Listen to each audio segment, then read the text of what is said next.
seeming Asia's things were planted everywhere in the way they were planted, being away from the house, then we too have to question, say, other individuals that possibly live somewhat near the house, or maybe even somewhat near a field, a forest, or the woods that someone, eyewitnesses said they supposedly seen her running into. So, and me questioning, with everything being every which way, as in puzzle pieces being here, there, found everywhere, is to almost take notes once again and trying to dig.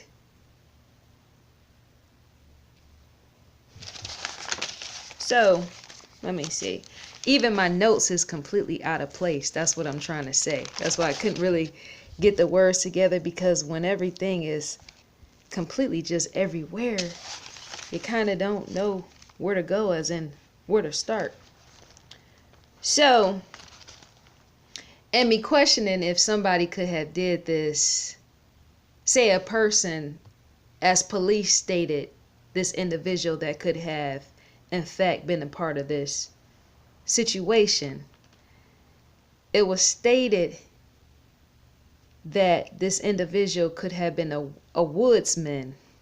And I stood in question of that because, you know, the 50-yard line, or not the 50-yard line, I keep saying the 50-yard line, but her bag being found, say, 50 yards away from, say, Highway 18, right? And so when I stood in question of if that could have been a football player, because to hear 50 yards is to automatically think a 50-yard line.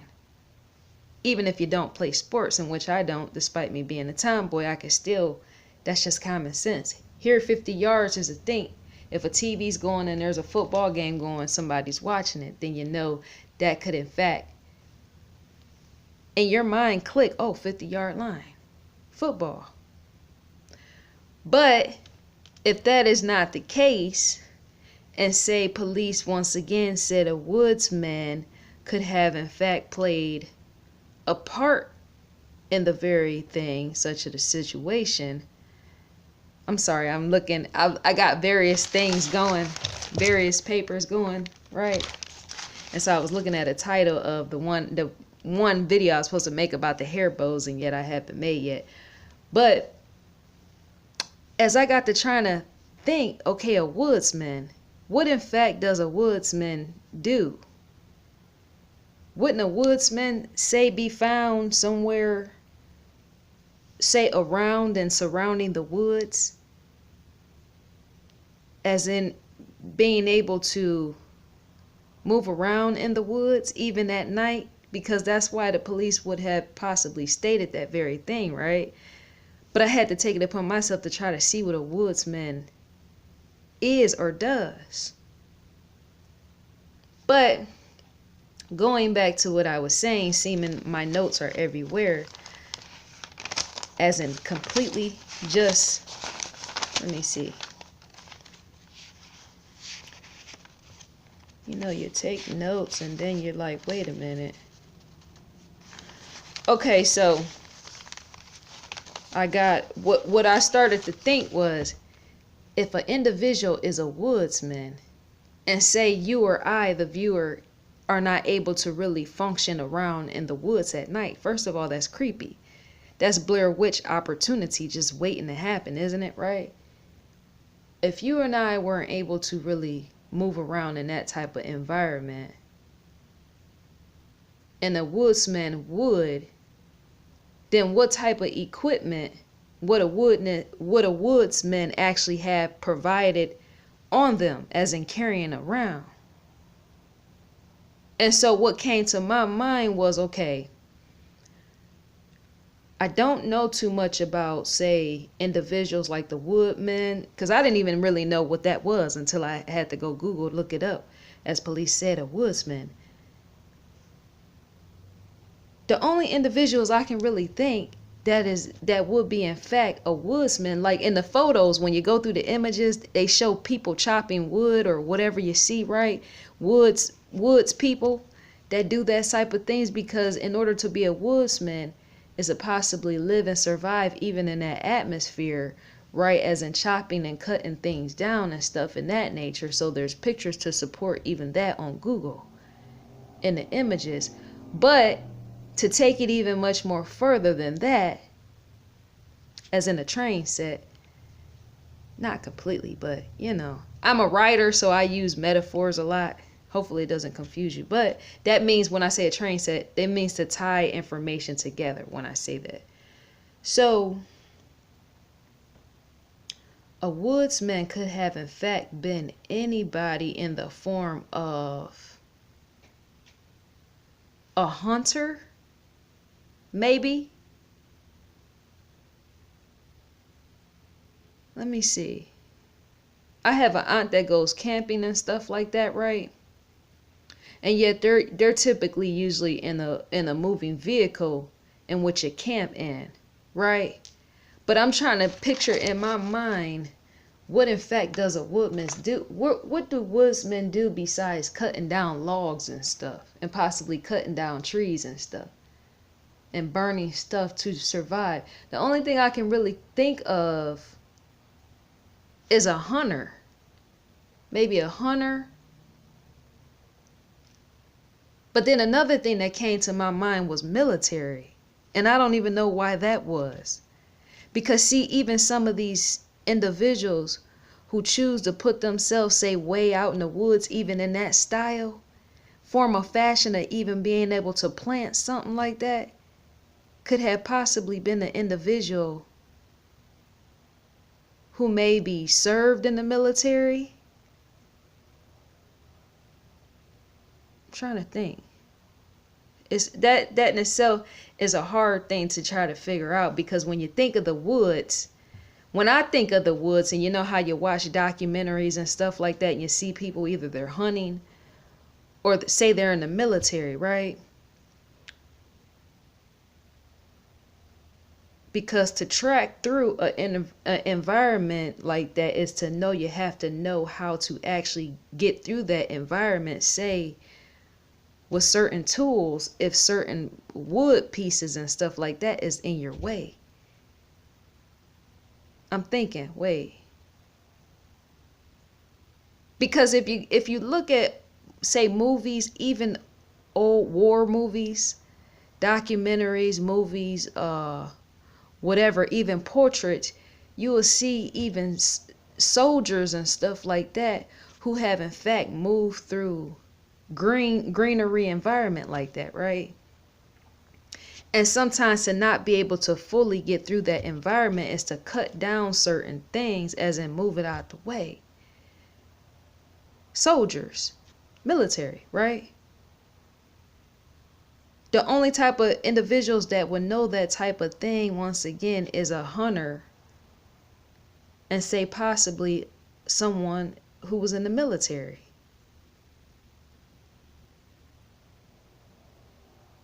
You have to be I'm thinking a strong individual in order to really know and understand that type of thing, to move in those type of areas even at night. Because if you come across, if a man, his body built structure, if he's going through the woods, as in climbing around at night, then he would have to in fact need to know how to get through those wooded areas. And so a hunter, I could see a hunter possibly knowing that type of thing. I can, if that matches with woodsman. But more than anything, I could see that more in a form of fashion of military style. I'm thinking, because see, anything, any Brussels, is it Brussels, brushes? What is type of different trees that live in the woods? As in, they can hang in front of you, and yet you gotta be able to get out of them, as in escaping them, as in possibly cutting them down or moving them out the way. Even certain areas, if you were to walk into, say, deep wooded area with, say, some boots on, even trying to climb over certain matter, is to know you got to be able to even move even beyond that.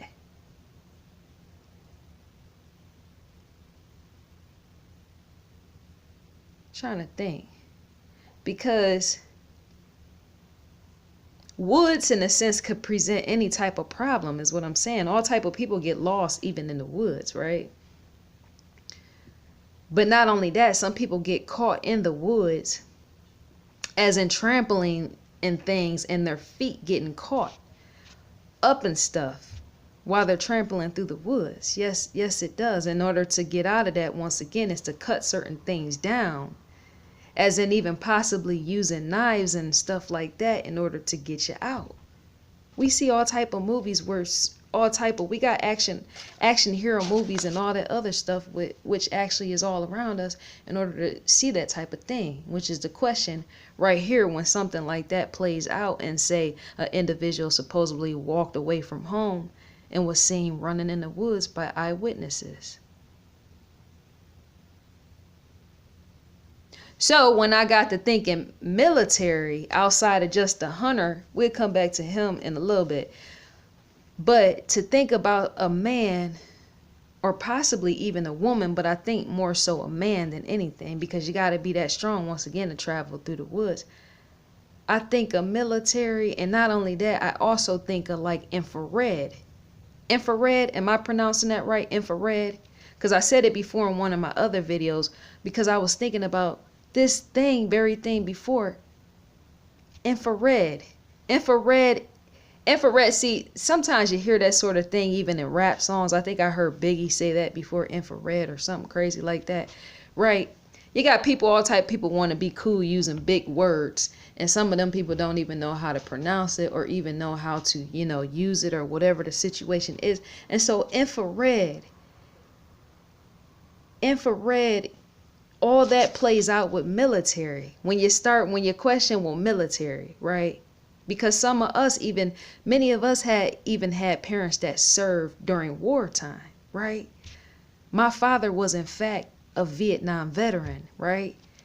He received a Purple Heart award along with other awards, but not only that, many of them individuals had, like, how you have the gas mask and stuff like that. There's various veterans that can tell you of the things that they seen even during, say, wartime, and some of the equipment in which they use, which is another reason why I started to question this.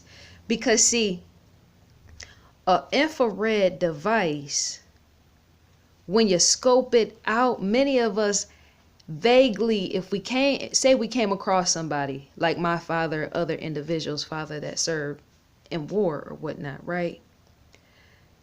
Infrared is something that you don't hear about on a day-to-day basis. And yet to sit and stand in question of all military equipment in connection to, say, a woodsman, is to in fact go look it up. Infrared. When I think of infrared, like when I used it as an example in the other video, right? When I said about somebody seeing the door, if they seen the door was locked, right? And I mentioned infrared, I think I was stating the mother.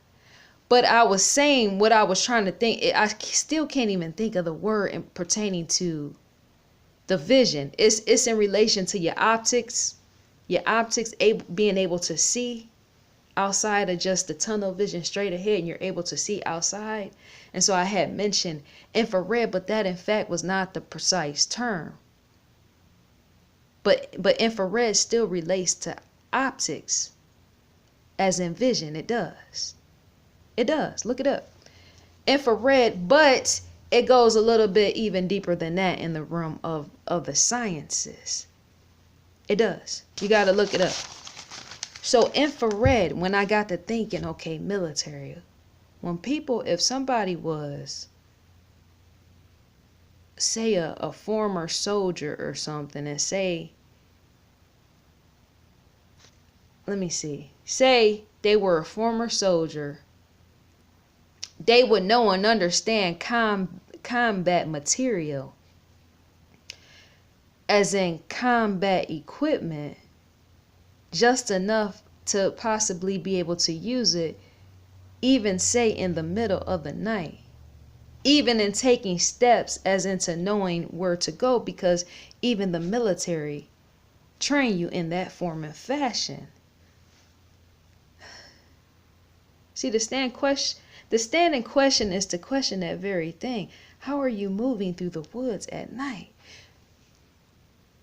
How are you, see, this is how I got here, because my thing is, my main question is, how are you able to even go undetected moving through the woods off the highway 18 with a flashlight? Because see, even that type of thing I'm thinking could sort of be seen in a distance by, say, people driving by.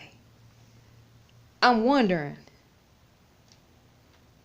even from 50 yards out or 50 yards going in, wouldn't that type of thing be seen as in the flashlight, which started making me question even more deeper than that? So I'm like, okay, if a person is able and willing to move around in the woods like that on some Blair Witch type of thing, that's a chance in itself. The person moving around is what I'm trying to say. That's on some freaky Blair Witch stuff.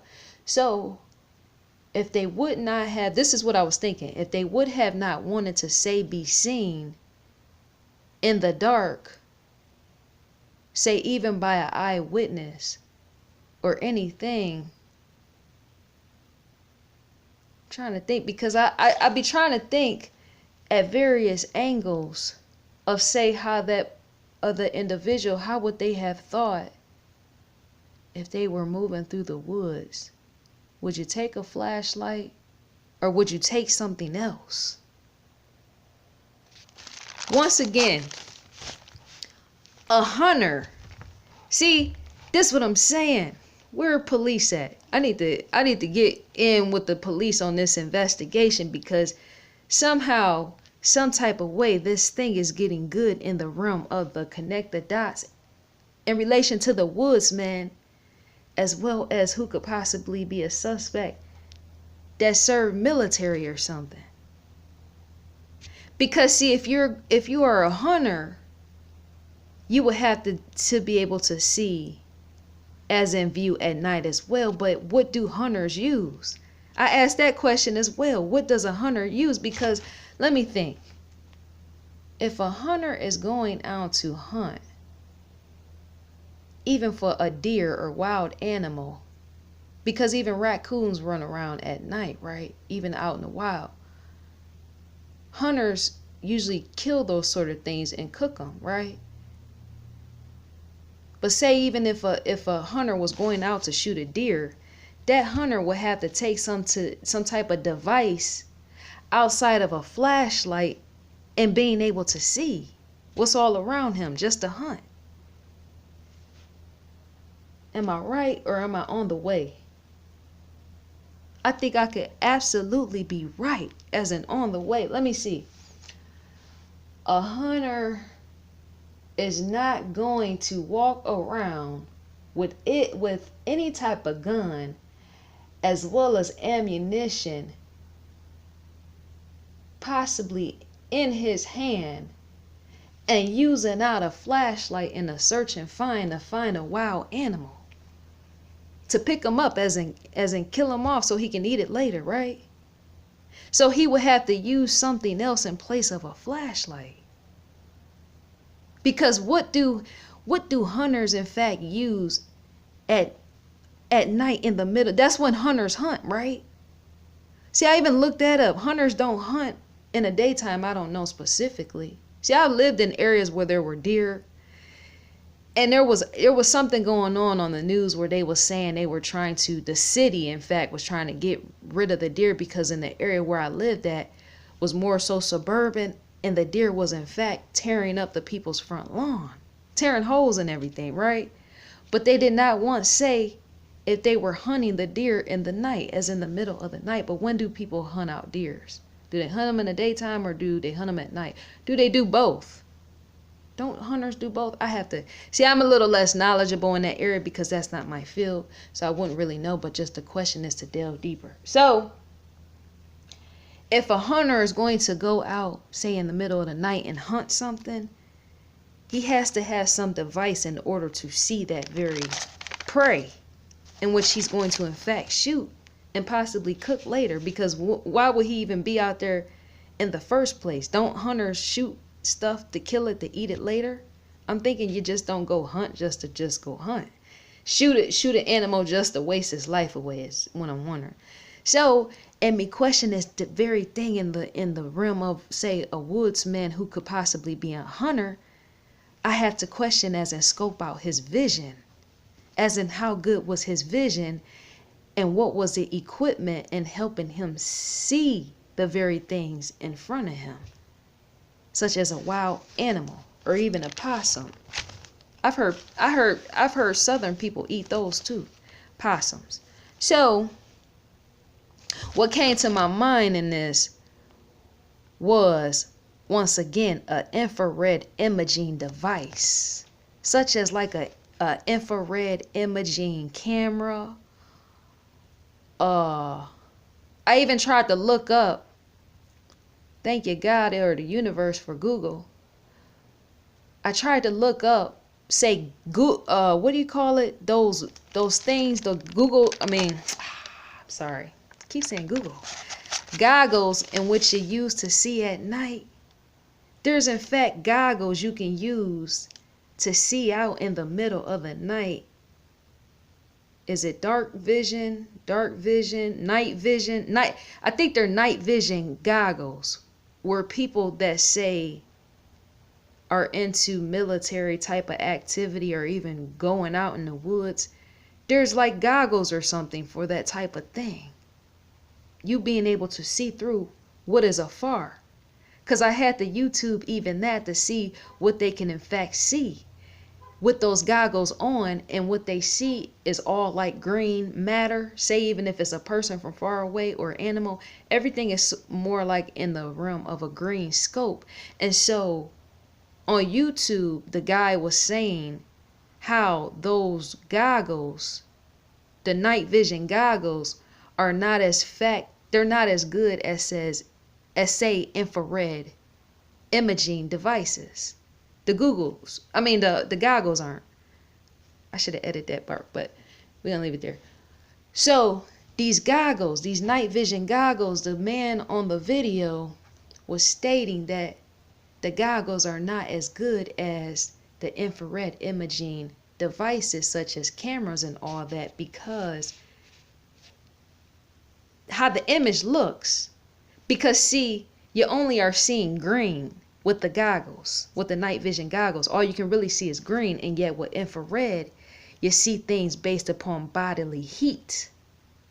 That's why individuals who have served in military, people who have served in military and who have used those various infrared imaging devices or even infrared imaging cameras are able to even see more so better during times of war. Because remember, to look around you to see as you're not getting caught up by another, say, individual you're in war with, is to in fact see that they're there based upon bodily heat, which is why you would in fact need an infrared imaging device. Got to make sure I'm saying this thing right. Infrared imaging device. Even America, our government used those devices, I believe, during times of war around this time here, even in 2018. I think they have to. Because to not allow soldiers is to not get killed, is to see individuals you are in fact going up against, right? Out in the woods. Out where there's greenery, fresh or bad greenery, right? So an infrared imaging device, I had to watch many YouTube videos just to see how those individuals are in fact seen with those things. Because to use an infrared imaging device, say a camera or some type of camera, or say not night vision goggles, but even goggles that are infrared imaging goggles in place of the other ones, is to still once again be able to see in the dark in place of using a flashlight. So I'm bringing this all up. Either a hunter or a former soldier. One of the two would have been using one of these devices. I can't just see just a random individual having this sort of thing.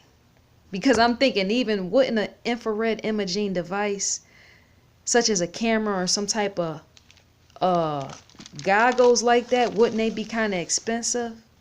Because those are even type of military hunting tools. So let me read this out, what I wrote. The woodsman theory. Say if ASHA was running away, say if she was running away from home that night and on Highway 18, and say she ran into the woods as eyewitnesses claim she had done, then this young 9-year-old girl could have been possibly shot as well as killed by accident by, say, a woodsman. I stand in question of that. Remember, we're questioning everything. To try to see around the corner is to question everything. So let me reread that again. Say if ASHA was running away that night on Highway 18, and say she ran into the woods as eyewitnesses claim to had seen her or had done, as in seen her, then could this young 9-year-old girl could have been possibly shot as well as killed by accident by, say, a woodsman, which is again the hunter or somebody that has served in military. Who could possibly wait. Who could have possibly been a hunter? I pose this question because being able to see at night, as in the woods, or even with a shotgun, or even maybe a rifle,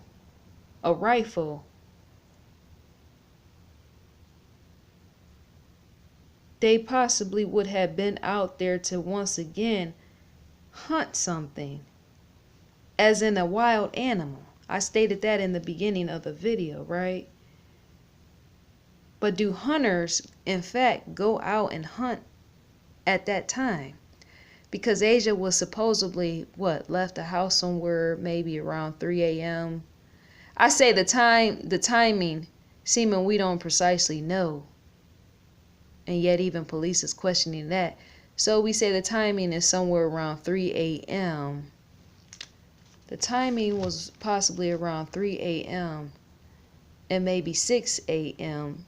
for ASHA's mother to wake up and go in her room at 6:30. So I say the timing somewhere around that time. Do people hunt at that time? And I asked, is February deer hunting season? Is February a time in the year in which people do, say, a lot of their hunting of deer or wild animals?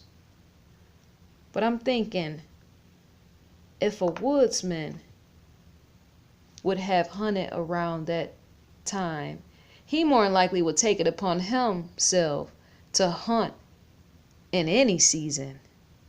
Because I'm thinking a woodsman is all about survival in the first place, right? Isn't it? They do all type of things randomly. Such as if they see a rabbit, they might just go ahead and pull out a gun and shoot it dead. Take it home and cook it later, because woodsmen almost seem like they possibly have, what's the word for it? I don't know them very well like that, but to look at something from afar, as in scope in, based upon even documentaries you have seen, say, not about woodsmen, but about individuals that hang out and around in that area. You know how you sit and watching a documentary and they talking to somebody about something or something like that. Those type of individuals, when you see them and they got like overalls and all that crazy type of stuff on, you're like, look at this man. Look at this man, got his overalls and everything on, right? Let me think.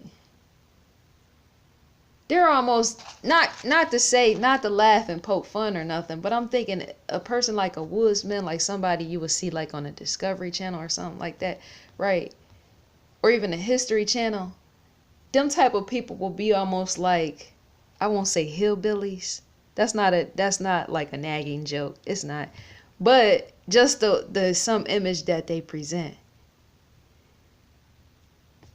Those type of people, yes, they would in fact be considered woodsmen. I'm thinking if they're anywhere based upon what Google said about what a woodsman can possibly be, that's the image that plays in my mind. Is somebody that possibly wears overalls or coveralls, or I don't know. What do you wear to be out in the woods to take care of wild animals or whatnot?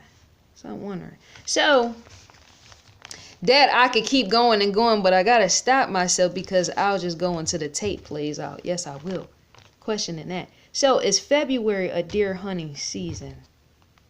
Is that the time of year? But once again, I said a woodsman wouldn't care what season it was, because remember, he's in the woods where all type of wild animals go down any time of day. I looked up thermal imaging, which is that infrared. I looked up infrared thermal imaging in relation to hunting, and bow hunting actually came up. When I looked up infrared imaging devices, when I went much further in a search on Google, what came up was bow hunting. It did. And I don't even fully know about bow hunting. I'm gonna have to look much more further into that. What could be a bow hunter? Somebody that, how you pull a slingshot or something back? I'm wondering, I don't know, but I'm questioning. Okay, so I looked up infrared thermal imaging devices. Hunting, I'm saying, and bow hunting came up. So if a hunter was to hunt at that time, he would need something to see. I said that well before. I can't see a hunter just shooting or even aiming at a young child in the woods unless it was target. Hold on.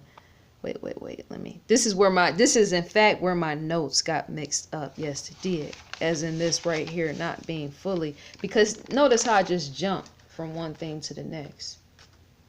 I'm completely out of order. Wait. Let's rewind for a second. This is completely jumping a little bit too much. Okay. I think we're somewhat almost there, but not completely. I think this was in fact supposed to be the first one. Okay, so thermal imaging, infrared thermal imaging, that equates to night vision, seeing in the dark as in the woods, late at night around 3 a.m., 4 a.m. This will be the time period somewhere and when ASHA supposedly went missing. If the person who planted ASHA's bag and all her other items didn't use a flashlight, could they have used an infrared device? Could they have? That's still the question. Could they have used that very thing? It's used in the military to see in the dark. It's used to shoot animals in the dark.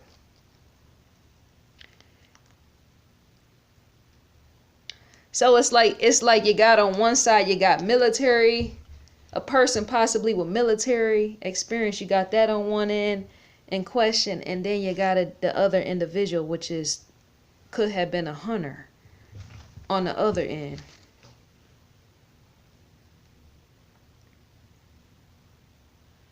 Because, see, I asked this because to see in the dark to plant a book bag is to possibly use an infrared device, because that sort of thing can't be seen at night.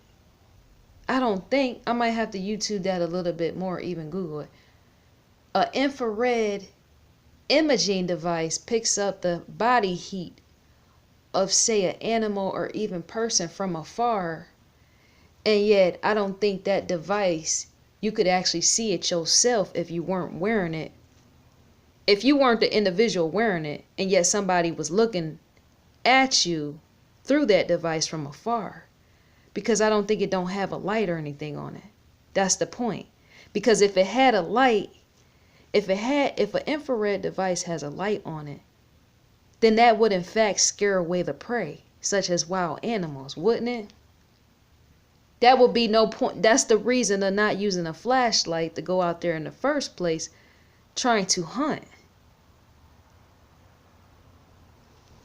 Am I making sense? I hope I'm making some sense in this, because I'm trying to see. To calculate is to equate. So if a hunter goes out and he wants to go catch some prey, once again, he can't walk around with that flashlight, because the wild animal will see it and then they will in fact run away. And so everything he does has to possibly be quiet, even in the realm of, say, not flashing nothing. Light. Let me think. I keep pausing, I'm sorry. But this don't make sense. I keep saying the whole thing is messy. But if you're hunting and it's prey out there, you don't want them prey to run away from you, especially if you're going to take them home to cook them. You're going to want to be still while all that's going on, and nothing to bring attention to yourself. Even if you were, say, somebody that had military experience with even those type of infrared imaging devices, you still wouldn't want to be seen as in caught, possibly late in the night, even doing that thing such as hide in a bag. You would still wear one of those devices, I'm thinking. Because to be seen with the flashlight going here and there, is to possibly be called out, as in somebody might actually see you and call the police, knowing that you were in fact on their premises, say as in the shed. Because that's private property, isn't it? That woman's shed, her name was Debbie. When I looked that up, her name was Debbie Turner Upholstery, where they found young Asia's bow, that Mickey Mouse bow, and her, they said her green marker and her pencil and her other items that was found at that shed. That will be considered private property. And yet to be found going on that premise with a flashlight is to insist be called out, because what if that individual owned that premises and yet they took it upon themselves to even be out right on their own premises, coming out in the middle of the night? Some people do that. Some people that's wide awake at night, they might go, if they got a shed or something, and say be looking for something, because some people even stay up late at night cleaning and stuff like that.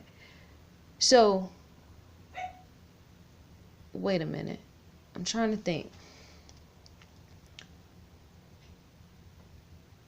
If a person, when I said about the call out thing, say if that lady Debbie that owned that Turner Upholstery, say if she, I don't know how far that shed was from her house. Maybe it was real far from her house. I don't know how that area operates, as in how things done. But yet and still, you got still some people that randomly go out in the middle of the night that own businesses too. You never know. Like, I'm trying to think. If the woman's house, say, was nearby her shed, I don't know if it was or could have been or whatnot, she could have taken it upon herself to even go out into her shed, and then she would have seen some random individual standing there with a flashlight, and I'm sure she would have ran somewhere and called the police.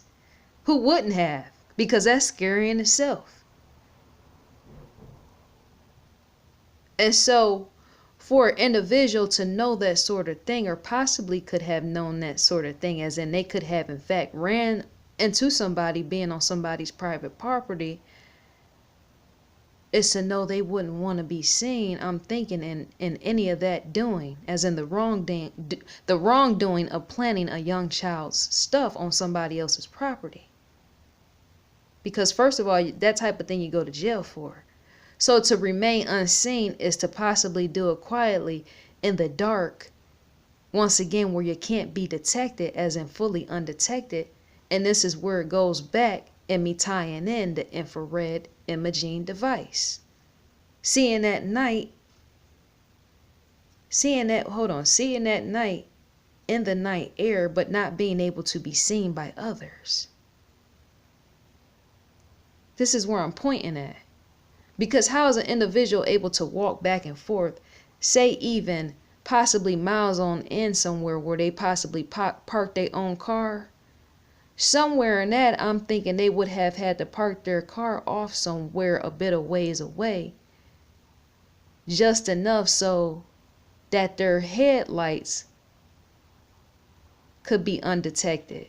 And so they possibly had to get out the car just enough to walk down to where that shed was and walk where that book bag was. Whoever did this had to have not did this in their car. They had to do it on foot, just enough not to be seen. And yet to not be seen is to possibly wear something in which you can see in the dark without a flashlight. And the only other device of what I'm thinking of is an infrared, an infrared thermal imaging device that they use in military and that hunters use. Because if an individual is say walking in the dark and say there's possibly cars passing them on Highway 18, and yet they might have not in fact walked the highway, they might have just been walking through the woods, is to know in them planning stuff, and even the book bag is to know how they got there, as in using something where they couldn't be detected. They had to.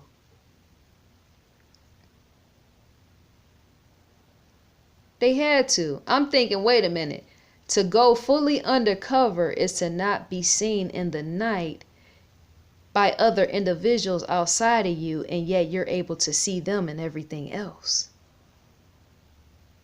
And the only possible thing you will be able to use is an infrared thermal imaging device. Because that sort of thing, when you look it up on YouTube, that sort of thing sees everything. Did I say before everything glows? I should pull the video back up. See, I wish I would have live streamed this. I don't know what I was thinking. Because I would have actually showed a bit of that even in itself on my screen. That infrared imaging device, camera or whatever it was. The infrared imaging device, that individual possibly could have seen miles, who knows,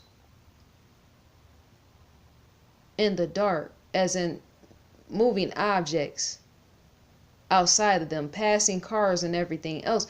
Because see, I'm sitting right here and I'm looking at my neighbor's house, which is not really that far away. I need to get and understand my measurements myself as I'm sitting here, because I'm like, I can't even tell you how many feet away that house is, and yet it looks almost kind of far. But I'm thinking to use an infrared imaging device is to possibly maybe be able to even see further than that, because I'm thinking if you got a camera like that, wouldn't you even be able to zoom? As in zoom in and out. I don't know. Papers is all messed up, man. Let me see. A woodsman, a hunter, or somebody with military experiences. Let me read this right quick. I just said that. What other device to see in the woods? What type of other device is there? Outside the night vision goggles, which are poorly, I guess you can't see too good as an infrared device, the goggles, they wouldn't have worked as good because I said the motion.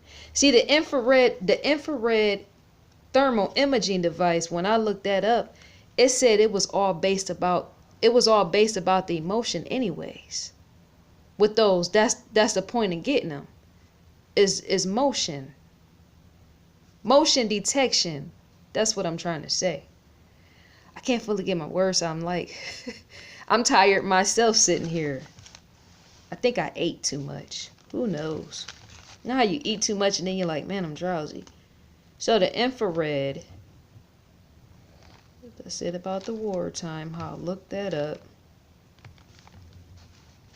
I said about how the infrared was in comparison to the night vision goggles.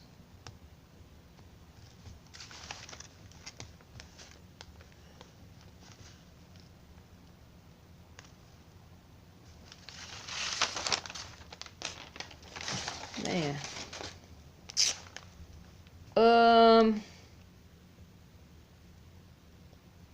Let's see.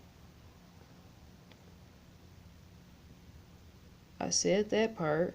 I said that if a woodsman buried Asia's bag, if a woodsman buried Asia's bag, he would have had to do it in a way without being seen or even found out, such as in a glance being far away.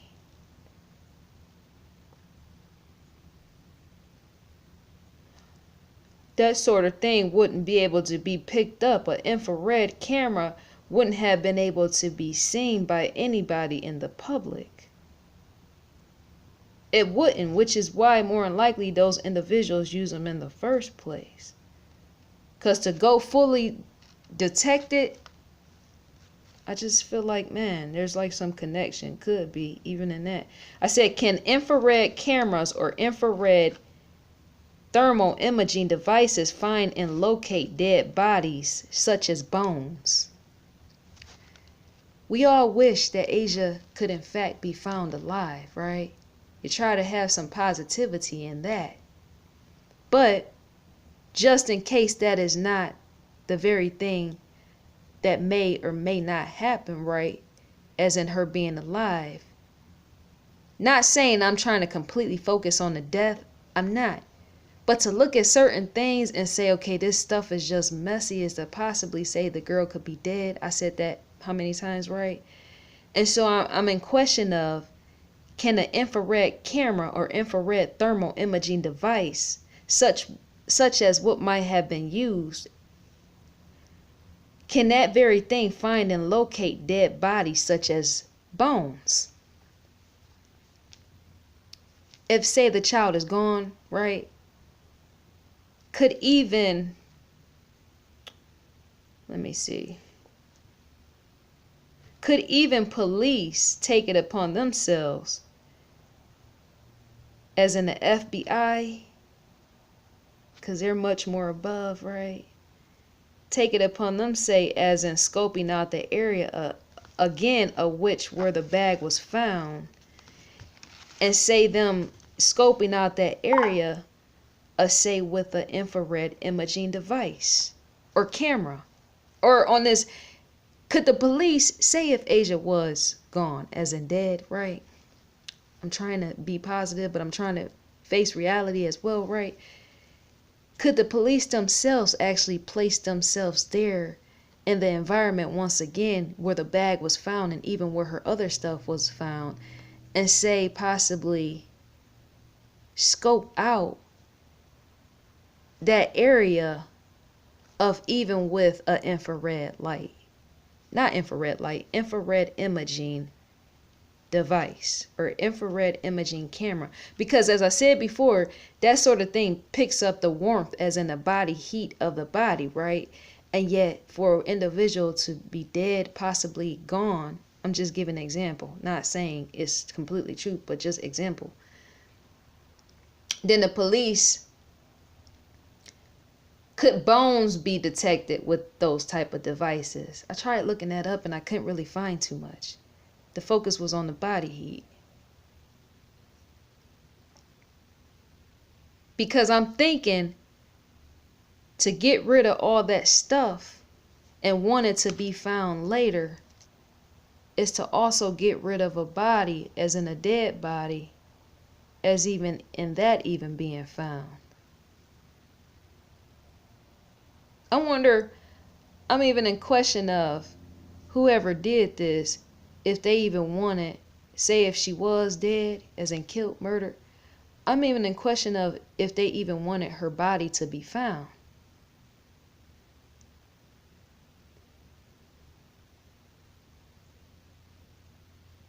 Because even if, say, a young girl was killed, so many young kids are once they go missing, especially to be missing for so long,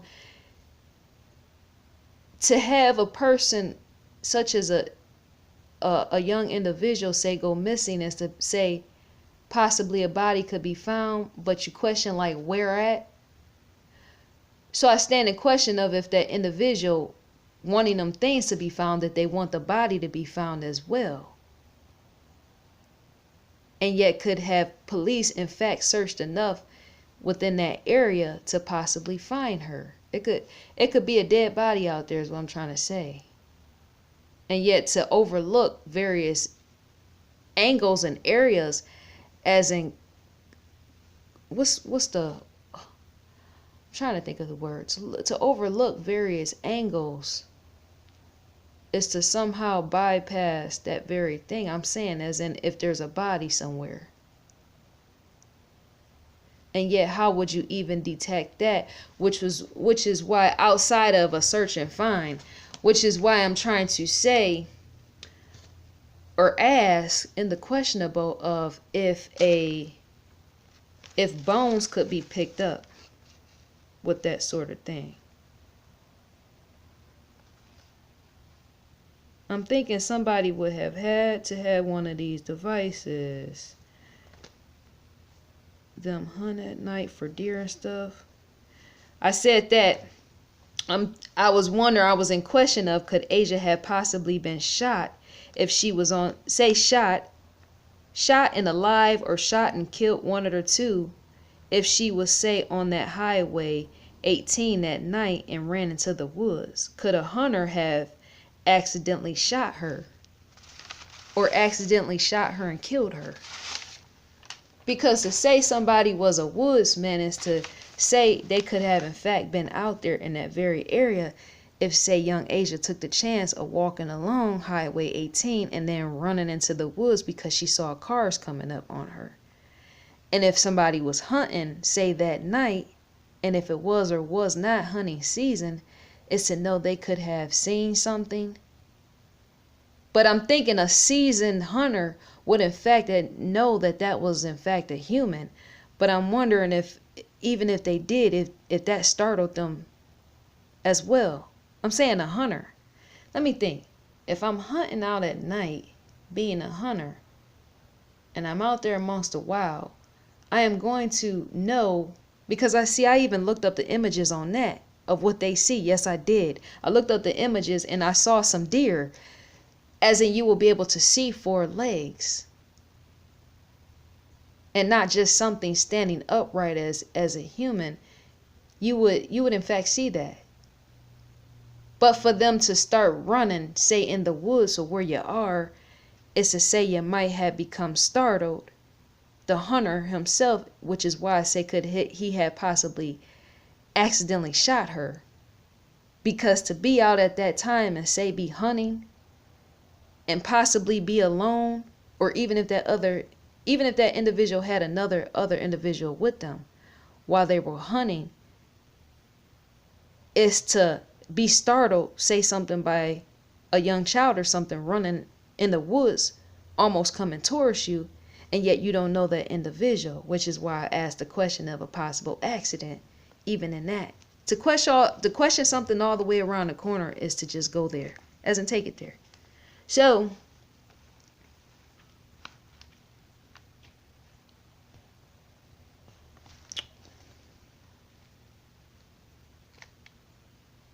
those are tactile. How you say it? Tactile. Is it tactile when they say military? Yeah, they're tracking devices.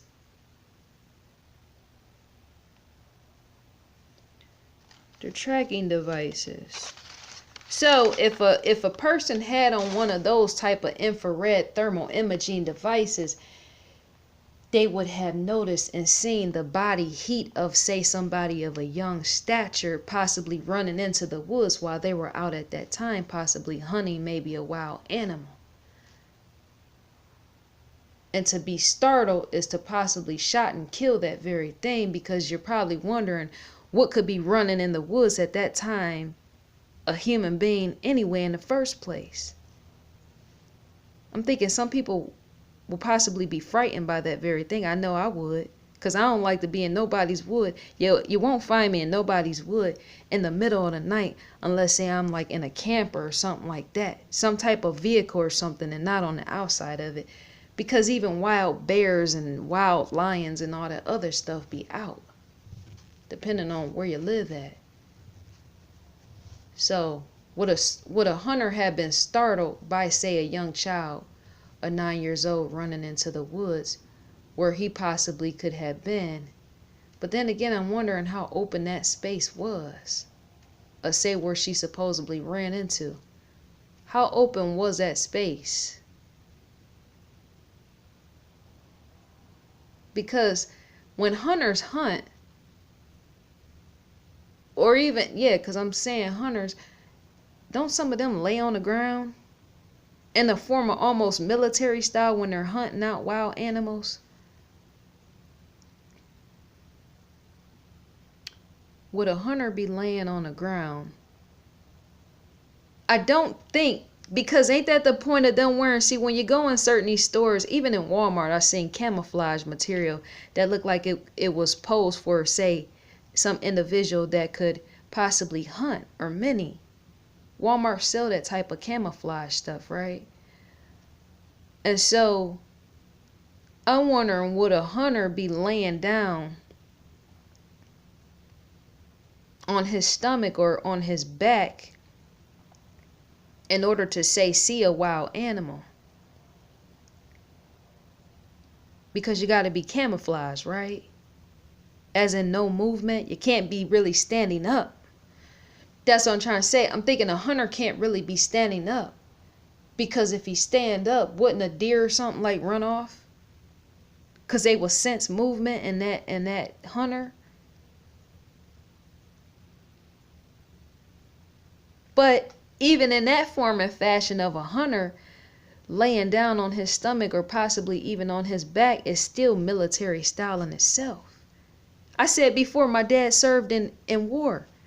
So for a grown man to serve in war and tell you stories is to hear the very thing of, God rest his soul. My dad, he died some years back.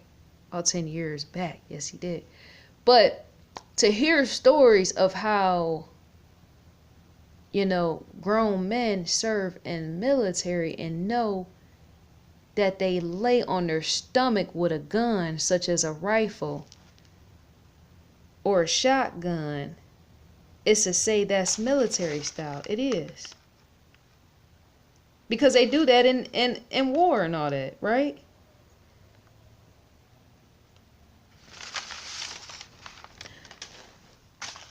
What is a woodsman? I said that already.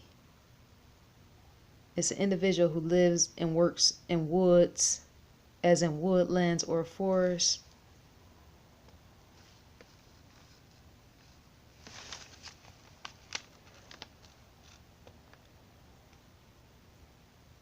Hold on.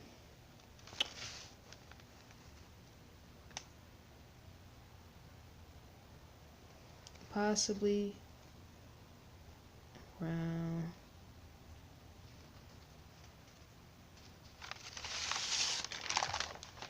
also hunters, that type of thing, I'll question that. As in, if a child ran into the woods, I can't see a hunter just shooting or even aiming at a young child in the woods. I can't really see that unless they were startled. If he thought that individual running even if it was short like that, because you got some short individuals who are in fact almost close to being midgets, and yet even midgets, let me see, you got some grown people that could in fact stand at the stature of which ASHA have stood. And so whoever, say if it was a hunter, might or might have not known that in fact could have been a child. They could have thought that was a grown man running away from somebody, or just, I'm thinking being startled, period. Who wants to be in the woods possibly hunting something, and then something start coming running in towards where you're at? That's scary enough in itself, because you don't know if that individual got a weapon. You don't know if that individual has a form of illness. You don't know anything while you're standing there holding a rifle or a shotgun yourself. Being a hunter or somebody that's in military that could have been a part of this whole situation. Okay. Was the contractor who stated they found the bag, ASHA's bag, did he practice or say indulge in hunting or even fishing? Yes, I'm questioning even the contractor. Who was the contractor? Was there a house on that premises? No, there couldn't have been. Didn't they say the contractor said they was gathering up materials, as in getting everything ready for a house to be built there? So that in itself spoke that nobody in fact lived there, as in nobody's home on that land, that field where the contractor found the bag. But it's still a question of, did he practice or say indulge in hunting or even fishing? Did police check around the surrounding area, say swamp area, marsh area, or somewhere along those lines, to see if ASHA's body could be there if she's gone? As in bone matter. I keep speaking on that.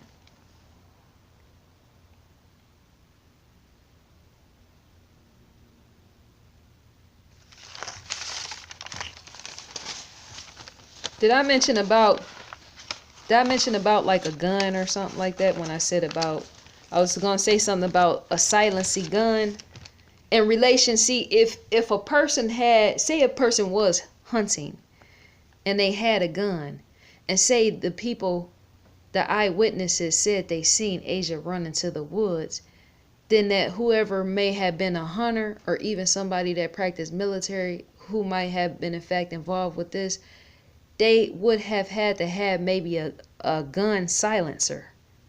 Something like, as if when shots ring out, those sort of things can be heard even by a person that's an eyewitness. Yes, they can. Guns are very loud because they're very powerful. And yet to not hear that sort of thing is to ask, was there a silencer on the gun? They call them a gun. I looked even that up. Yes, I did. 2 different names to them. You have one where it's a gun silencer. It quiets down the gun. But it's also known as a gun suppressor. That's the point. To silence it down.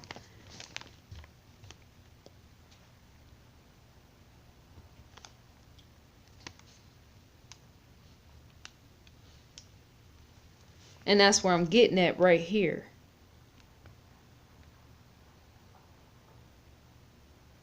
I said about if it was a possible accidental shooting. I mentioned shotguns or rifles.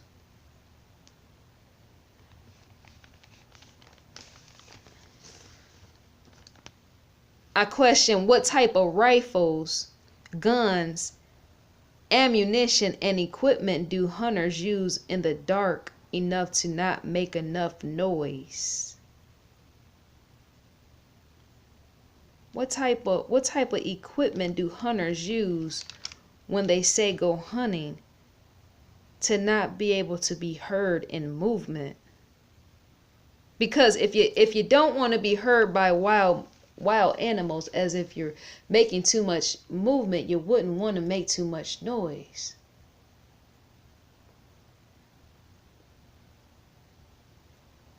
And when I said the gun silencer, hold on. Could the machine weaponry have had a silencer on it? I asked this because if a hunter shot her, others, yes, would in fact have heard in the distance, such as eyewitnesses who said they seen her run into the woods.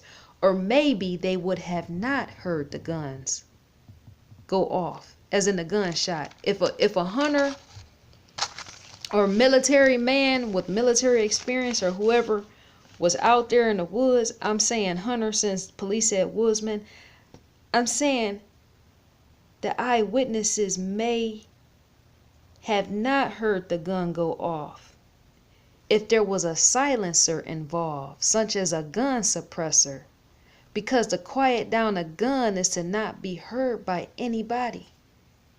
Not even individuals somewhat standing near in the distance. I should look that up on YouTube to see how loud guns are when they got silencers or suppressors on them. I might need to look that up.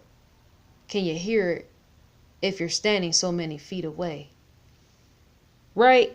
But I said that in the realm of if there was a silencer, gun silencer, or even gun suppressor involved, I said the eyewitnesses may or may not have been able to hear the gun going off because remember, consider the thunderstorm.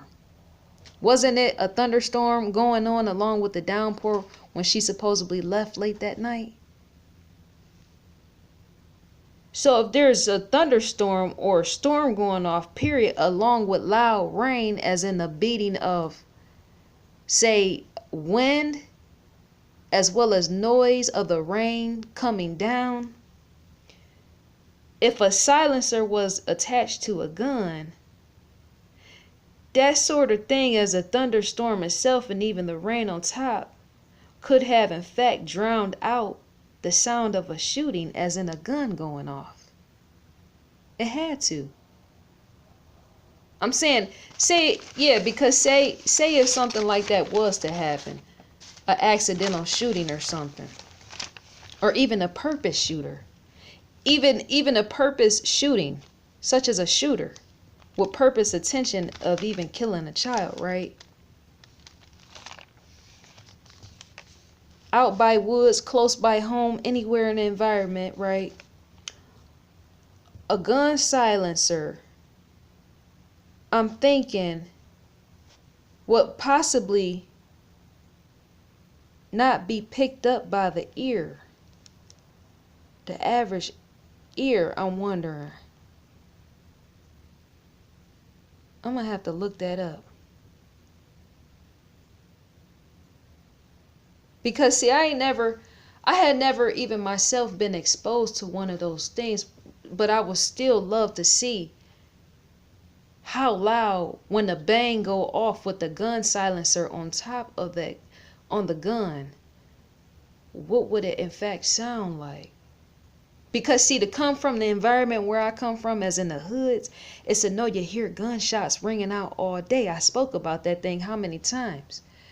And not only that, the area of where I was growing up at, that's why we left, because Bloods and Crips, they was taking over the environment, right? But even when I was a child and I said I was in the store and a drive-by happened in the store that I was in, and I was just an innocent bystander just standing there, could have got shot and killed. I remember those gunshots way back in the 90s. I remember when a lot of Crips and Blood was at battle, so I know. And not only that, the last day that I was leaving, moving out of my neighborhood, I was right in the actual environment where gunshots was going off. Let me tell you, I think I could have died because I was right there. I possibly could. So I heard it, so I know how loud it sound. But when a gun silencer is set to say a gun like that, how quietly down does a sound go? I want to know. Because see, when the gun goes off, it's boom. It's so loud, it vibrates the air. You could hear the sky or something vibrating, right? But to use a silencer is to once again question, how quiet does that boom go? Is it like a pin drop? So I said gun silencer slash gun suppressor. They're both the same things. If a hunter, say, accidentally shot the young child, such as ASHA, they wouldn't have possibly heard that if that suppressor was on that.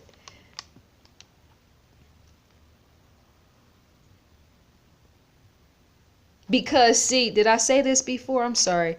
I repeat things for good reason, but sometimes I forget sometimes what I done said. But you would in fact, the point of the gun silencer and you being a hunter, gun silencer slash gun suppressor, to rid the noise of the gunshots ringing out, and say you being a hunter hunting out deer, is so the deer doesn't hear you. I'm thinking, is there another reason? Could somebody tell me, is there another reason to put a silencer on a gun while you're out hunting at night? Could there be a possible better reason for a hunter to want a silencer on his gun? Outside of just wild animals not knowing he's there. Because, see, some of these machinery devices, as say a gun silencer and stuff like that, and not even that, just more things, period, devices, they have multiple purposes to them, as in being used, which is why many individuals, such as men, buy them in the first place. Because to use something that serves multiple purposes is to know you're going to use it for that very reason, which is why I'm standing here and questioning of a gun silencer. I think some people might buy a gun silencer out of for fashion reasons, maybe. I'm thinking. I'm almost on a stretch. You know how people say that's a stretch? But the stretch out your mind is to go there. I've heard people in the past, even in the hood of where I came from as a young child, right? I've heard people say, like drug dealers and stuff like that, brag about the fact of guns going off, right? But them not being heard. That's why, and I never once took the time to see how one of those type of things sound. The silencer. Trust and believe, if you grow up in any hood environment and young males such as rappers are bragging about how whatever they done did what or whatever, that was one of the main reasons I said why I left. So to hear about even a gun silencer in the hood, right, where people brag about stuff like that based upon what they done seen in a movie, it's a still question the fashion aspect. That's what I'm trying to say. In the form of, say, even rap songs back in the day of what you heard, right? There's a fashion element in that. A gun silencer. Wouldn't it be? Let me think. Outside of just hunting, wouldn't a gun silencer have some form of fashion to it? Because, see, even men buy things, yes, for, say, various features that can be used, but they also buy stuff for form and fashion. Just so that they can say that they got something on just so that they can say they got a device added on to something based upon the fashion, as in the model in which that very thing wears, right? Such as a gun silencer being added to a gun. Some people don't. Let's go outside of a hunter for one example. Knowing people out here all do all type of stuff, shoot and kill people and even brag about that sort of thing. People is nutty, right? You hear it in rap songs, you hear it in all type of stuff, right? But say if it was an individual that had no hunter experience, even an individual like that will want to take it upon himself to say maybe, I don't know, possibly brag and boast that he has a gun silencer. But I'm thinking only a young boy would do something like that. Because see, young boys buy stuff, right? But even wait. But I'm thinking even grown men do that. But I can't really see a gun a grown. I can see a young, mature, half mature boy, as in older than his teens. He would have to be in order to have a gun, or maybe not. I don't know. Bragging about the fact that he has a gun silencer because that's a fashionable thing. Anything that has extra features added on, young guys like that type of thing, as in the showing off and saying it, expressing it, right? But you still, let me see, gun silencer. Young guys, when they have, if a young guy had a gun in the first place, he's gonna like it based upon style, because remember, a gun is a fashionable thing for guys, and then to have a silencer, I'm saying the gun, then to have a silencer thrown in with that, is to allow him to let other individuals touch that gun, while he's showing it off at the fact that he got a gun silencer, right? But even a grown man can do that. Say have a gun, have a silencer on, and say show it off to other people. Even show it off to young children, who knows? But if a hunter, going back to the hunter, he would too want to show off, because to be a hunter is to be a collector of various equipment. Even to be a hunter, I'm saying, because you're in how you say the word enthusiast? I can't even say the word. I don't know why my words won't come out today. There's somebody, see, hunting in itself is in fact a game. It's his own art form. Yes, hunting. Because remember, even you being a hunter might possibly shoot wild game, which is why I said it's a game, right? You would have to know how to do that thing, as in shoot. But not only that, you're an enthusiast. Somebody say that. Somebody pronounce that word for me. Enthusiast. That's not even a proper way to say it, I don't even think. That's the type of individual who is a collector of, say, guns. In the form of retail, a hunter is somebody who would like to, say, collect guns of even various kinds, as well as even brands, just enough to know the gun very well, as in many of them, and what they can do, how they operate, and even how they shoot when they go to aim at something, as in a wild kill. Yes, they do, hunters, because that's a sport. Hunting is in fact a sport. So to do that thing, as in practice it, is to want to also collect various things which go with it. As in a hunter, if he's a hunter, he's going to want to in fact have a collection possibly of guns, maybe or may not, but I'm thinking the average person would, because to practice something and carry it out. Let me see. To practice something and carry it out is to possibly get love and enjoyment out of that thing, such as shooting in the realm of hunting. But not only that, you're going to want to have many extra devices. I'm thinking, right? Because even guns are in fact a collector's item. Right? And so that goes back and ties in with the gun silencer. So if a hunter, say, loves to collect guns, as in various guns, and the guns being collector's items, old or new guns, he's going to in fact possibly have a gun silencer or a gun suppressor. Why not? Why wouldn't he? He's a hunter. They collect those type of things. You gotta know what hunters in fact do.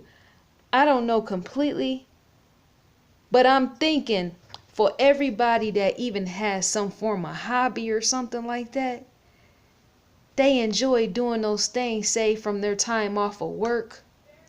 Let me think.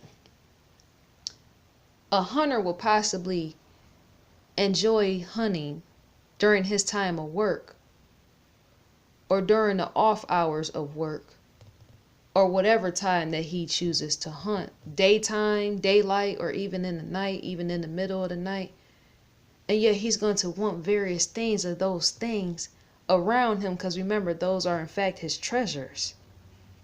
Every grown man is a big kid inside of a grown man's body. And yet even grown men love toys. They love their toys. And a silencer would in fact be one of those things on a list. It would. Because if there's various gun silencers or gun suppressors, if there are in fact various kinds, such as in makes and models, then he may even take it upon himself to even want that as well. It's a show-off piece to other hunters whom he might in fact may or may not hunt with.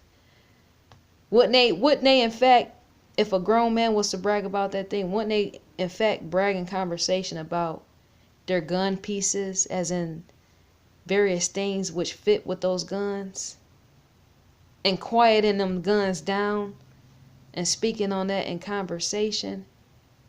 I'm thinking that's a hunter's conversation. It has to be. There has to be a hunter's conversation to sit in discussion, even while you're out in a field or even in the woods somewhere, is to sit and speak about the various pieces that go to your gun. Let me think. So that's why I said that that's a fashionable piece. A silencer, yes. Gun silencer, or gun suppressor, whatever name you want to give it. That's a fashionable piece. That's in fact a fashionable model for a man who is into hunting. Trust and believe that's the type of thing grown men even brag about. Because to buy so many things and be a big kid in a man's body is to want to in fact state and show those very things off to other individuals who are in fact collectors as well. Because even like-minded individuals who are into hunting season, or not into hunting season, they just like to go together as in hunting, is for them to conversate together about that very thing. What else is there to conversate when you're out in the middle of the woods? Even in the middle of the night, my gosh. That in itself is daytime, but I just keep getting scared every time I think about the whole Blair Witch opportunity of being out in the middle of the night in the woods. I kept thinking to myself, like, who does that? Who does that? When they said, police said it was a woodsman, I'm like, man, I don't know. I don't think so. But then again, not knowing what a woodsman could possibly be about, right? It's to say, well, maybe so. Maybe they were.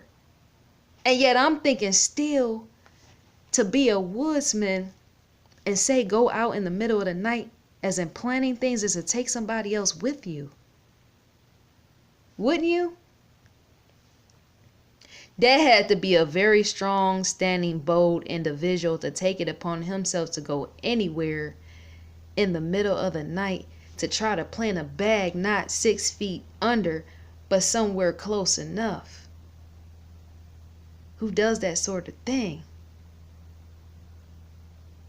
I just can't. Even a woodsman, say if a woodsman did do that sort of thing, I don't know why I keep sensing that. I could be wrong, but I still can't really see a woodsman really taking that sort of thing out there by himself. As in planning it. That bag in the candy wrappers and the hair bow and the pencil and the marker. That sort of thing, I'm thinking he would have wanted to take somebody with him. Even in the realm of the keys to his car, right? Because if that was me just being out there, oh my gosh, I don't even want to think about it. Let me think.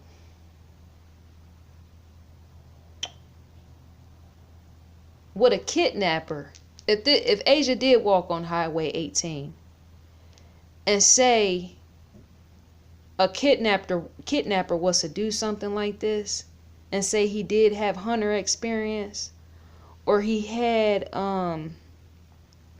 military experience, then could he have in fact taken somebody else with him and doing all this, as in a corruption matter, playing a process? Because once again, I just can't see one person doing all this stuff in the middle of the night, and I don't know why that is, but yet I keep sensing that. Sometimes you sense something and you're wrong, as in being off and going back to square one. But I still don't believe one person did all this by themselves. Maybe I should make a video about that and put that at the beginning. I still don't think that a person in fact did all this by themselves. They couldn't. They couldn't have. Remember, it's a time frame. I said before, a child killer could do something like that by themselves. But in fact, I don't know. There's much more to this. I just think two individuals were involved, because even to park your car somewhere, say to park your car, if you're a kidnapper, to park your car. If you kidnap a child, is to make that child possibly go somewhere, sit and wait for you in the car as you're planting stuff, right? But not only that, you know that child might get out and walk away out of the car. Because you never know. It's dark. Matter of fact, you never know what a child might do. She might go running and screaming out on Highway 18 that she's been kidnapped once she found out she has. But not only that, you will want to take somebody with you in order to prevent that sort of thing from happening. Wouldn't you? I'm thinking this is where it doesn't add up. I think two individuals was not involved. I think two individuals was involved and not one, not just one. I think two individuals was involved in this in place of just one. Because even if you yanked up a young child and put her in the car, if she find out she's being kidnapped, by you telling her, see, a young girl is going to want to know, why are you getting out the car to go plant some stuff while she's in it? And so somebody would have to tie her down, as in the car, not allowing her to leave once she starts to sense what is going on. I'm sure buzzers would have went off in the back of her young mind. Something about this is not right. Maybe I should get out the car and run back home.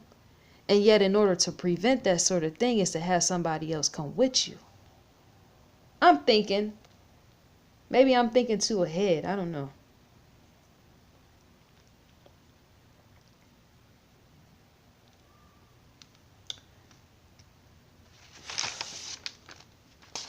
Today, I said that before. Today, I'm in question of the contractor who found ASHA's bag. Who was that man? Who was he? I mean, I'm sure God rests his heart in the realm of giving the bag to, say, the officers. But still, it's just not enough, even in the questioning of who in fact was the contractor. Where did they live? Because I even heard, what was that story? It was a story about two girls coming up missing and then was killed. And somewhere off along the way, not that far away, it was like a trailer park area or something like that. And it had construction going on. And I thought that was weird, that even in that state, so many different young children was coming up missing, right? And certain people being found dead. And it was in fact a construction area right outside that place. I'm thinking to myself, that is so weird for, say, construction work or contractor work or whatever, one and the same and yet different, kind of depending on how you look at it. Why are people taking people and possibly killing them in that realm? Why is construction work or contractor work where buildings are being built, why do people like to kidnap and kill people in those sort of environments? I'm in question of that. I seen a video on YouTube about the two girls. Yes, they was found dead, and right over in the area was in fact construction area, which means in a sense contractor stuff going down, building buildings, building homes, whatever. So I said today I'm in question of the contractor who found Asia's bag. Was he or was he not a hunter? And who owned the property, as in the land the bag was found on, and why wasn't that land maintained before? I said that in my other video. Why wasn't the land maintained before?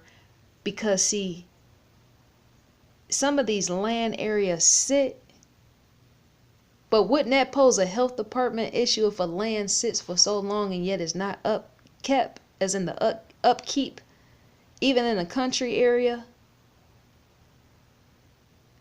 I thought even in a country area, land can't go without maintenance because that poses a health department issue with the health department. As in grass and weeds getting too tall and that thing being called into the health department about the fact it needs to be cut down because you can't see. And not only that, wild animals are drawn to that sort of thing. As in the maintenance and the maintaining of weeds and high tall grass like that has to be cut down. You draw too much attention of wild animals, right? Who will not only want to live there, feed on that sort of thing, but also could possibly kill somebody in the process. Yes, wild animals have been known to attack people in tall grasses like that. So that's why the health department doesn't allow that sort of thing, because it's a safety issue. It's a health and safety issue recommended by law that you cut down those type of things, unless it's say possibly, is it called corn stalks? The things that corns grow out of, like a cornfield or something like that. That sort of thing is allowed because that's a different type of environment. It's meant for that type of stuff to do. But if you own some area where a house is going to be built, then in a sense, I'm thinking, wouldn't that area still have to have some maintenance done to it? I can't just see a property being left to sit even in that type of area. Something about that don't make sense. Something is just really off about even that. Like it's something weird because that makes you question how even wooded it is if somebody's able to live there. So unless it was maybe just wooded area, like right off Highway 18, and then once you go through that wooded area, once you get past the wooded area right off of Highway 18, then it's regular dirt and stuff like that and grass and stuff like that, enough for somebody to be able to build a home on.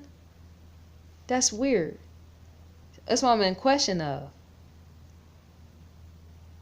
Because if a woodsman was able to say go in, such as like police said, right, then that's a no. If a home is going to be built on that area, then a regular individual breathing human being could have in fact walked and traveled on that area, right? Because ain't a home going to be built there? That just, to me, that makes logical sense. That if a home is going to be built right there, say on some type of lot, and yet there's no concrete there just yet, it's to say even a average, everyday, normal human being could have in fact walked through that area without even them being a hunter, a woodsman, or even say having military experience. They would just have to need enough experience just to get in between those woods right off Highway 18, if that's where the woods in fact are. Right? Or is the police, maybe the police is talking about where the shed was at.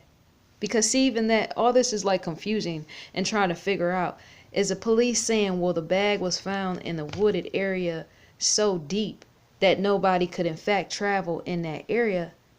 My thing is, how is that so if somebody is going to be laying concrete such as foundation enough to build a home on top of it? How is that possible?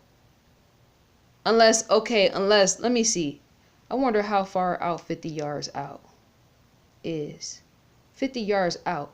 So if somebody buries a bag 50 yards out, that still don't seem right with the woods being deep. 50 yards out from the road and the bag being buried that far out. That still don't seem that deep enough for a grown woman or man to take it upon themselves to even go that far out, because once you get right there, that's where the actual house is going to be built. So how could a house be built there where it's just woods completely there? Wouldn't the woods have to be torn down? Maybe that was going on. Something about that. I might have to go back to square one even on the woods, because that don't make sense. A grown man or even a woman could take it upon themselves that if that wooded area was not as thick as police is putting out it to be, a grown man or woman could have took it upon themselves to even have an infrared imaging device or infrared imaging camera enough to, or even night vision goggles, whatever, to walk into those woods to see. That's why I said, when they said how the stuff was planted, and they were saying how it had to take a woodsman to be able to do that in the realm of the sciences and trying to find out, I'm like, well, how could all that be if a contractor is going to lay concrete enough to build a home? That doesn't make sense. Because see, then the contractor would have to have torn all the wooded area out in order to even be able to drop and lay concrete in the first place. Does that or does that not make sense? Or once again, if police are talking about where her stuff was put in a shed, and yet I kept seeing, I'm wondering how far out was in fact that shed of where the stuff was. And I saw even that as in the map type of thing, but a map can only show you so much distance. I'm wondering physically how arched and all this other stuff was these woods. You would in fact, all I'm saying is you would in fact have to get rid of something in order to in fact plant or place something there. As in land. You would in fact have to pull something out by the roots or something, even just to be able to place or plant something there, such as a house. There's no man or woman that's going to take it upon themselves to plant a house right on top of some trees, is what I'm trying to say. So how deep was the woods? As in the shrub matter and all that other stuff that's in woods. That's strange.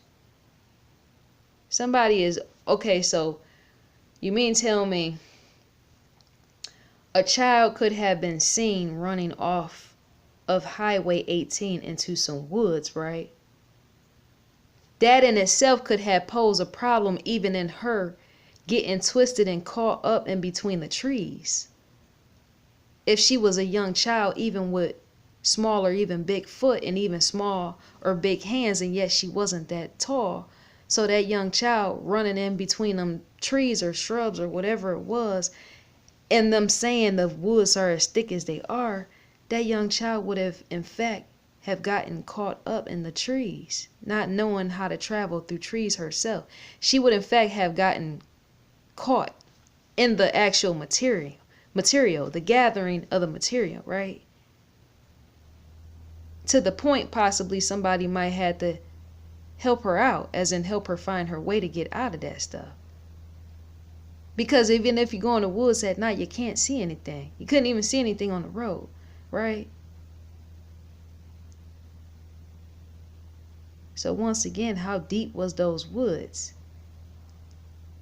To say that a bag was 50 yards out away from Highway 18 going into the wood, that's where the woods, that's where the bag was planted at, right?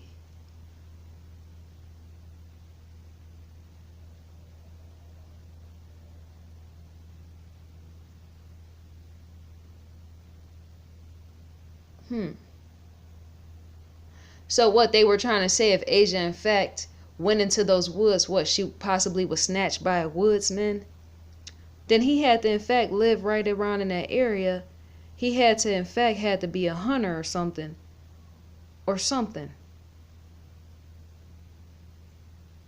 And yet once again, to not know how to travel in the woods at night is to possibly what, get lost in the woods as in the dark.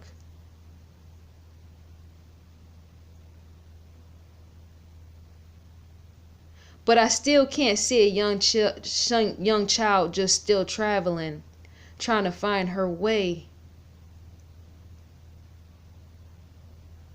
out of those woods. That's enough to creep you out. As in to keep walking forward. Man.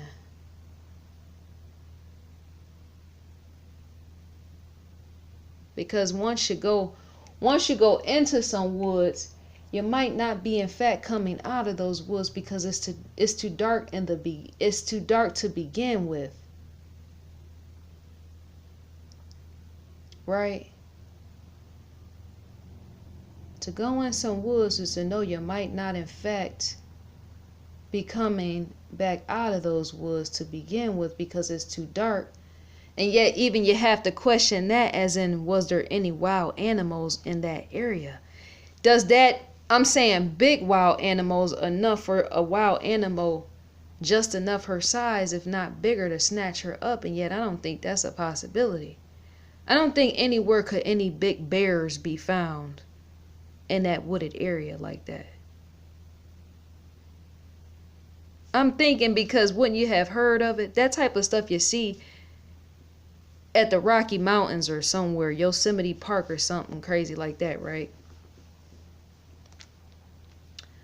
But to know construction is to be involved, is to know some sort of thing has to be torn down, even possibly trees, in order to even lay concrete enough to put a house there. And yet if that sort of thing didn't take place, then what in fact did? Because this woods, even that is kind of like out of place. The wood scenario, going into the woods, that scenario is kind of like out of place.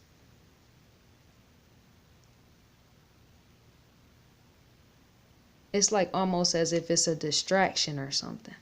The woods, as if you like hint to it, as if like when I say distraction, is as if you like hint to somebody being seen. But the eyewitnesses, they couldn't have did that. They would more likely have been honest with the sighting. But it's almost like a distraction, because say if somebody was to have, I don't know, killed somebody on accident or purpose, they could have even thrown that in there as just a distraction. Not really, I won't use the word deterrent. Look at my words messing up all day. Deterrent. But as in using